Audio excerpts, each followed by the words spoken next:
ఇలా phone tapping ద్వారా వేల కోట్ల రూపాయలు ట్రాన్సాక్షన్ జరిగినాయి. వేల కోట్ల రూపాయలు రియల్ ఎస్టేట్ వ్యాపారాన్ని వసూలు చేసిర్రు, ప్రముఖ వ్యాపారవేత్తల దగ్గర వసూలు చేసిర్రు, దొంగదందా చేసే రాజకీయ నాయకుల చిట్టా తీసుకొని వాళ్ళ దగ్గర వసూలు చేసి కొత్త దొంగతందాకు తెరలేపిన వీళ్ళు. సినిమా హీరోయిన్ల ఫోన్ ట్యాప్ చేసి కూడా ఏ విధంగా లబ్ధి పొందినరో అంత జగమెగిరిన సత్యం. ఏమనమాట దాంట్లో ఎలక్ట్రల్ బాండ్స్ ద్వారా వేల కోట్ల రూపాయలు ఇవాళ బీఆర్ఎస్ పార్టీ వసూలు చేసింది. బీఆర్ఎస్ పార్టీ ఇవన్నీ వాస్తవాలే.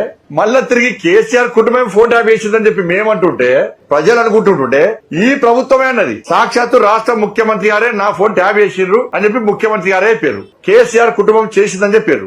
జడ్జిల ఫోన్ కూడా ట్యాప్ చేశారు. జడ్జిల ఫోన్లు కూడా, మంత్రుల ఫోన్లు, ఎంపీల ఫోన్లు, ఎమ్మెల్యే ఫోన్లు, ఇవన్నీ జడ్జిల ఫోన్ కూడా ట్యాప్ చేసినప్పుడు కేసీఆర్ కుటుంబమే ఈ దారుణానికి పాల్పడ్డప్పుడు మరి కేసీఆర్ కుటుంబాన్ని వాంగ్మూలం కోసం పిలిచిర్రా? వాళ్ళ అక్యూజ్లు దిల్లా, వాళ్ళే దొంగలు కాబట్టి విచారణ కోసం పిలిచిర్రా?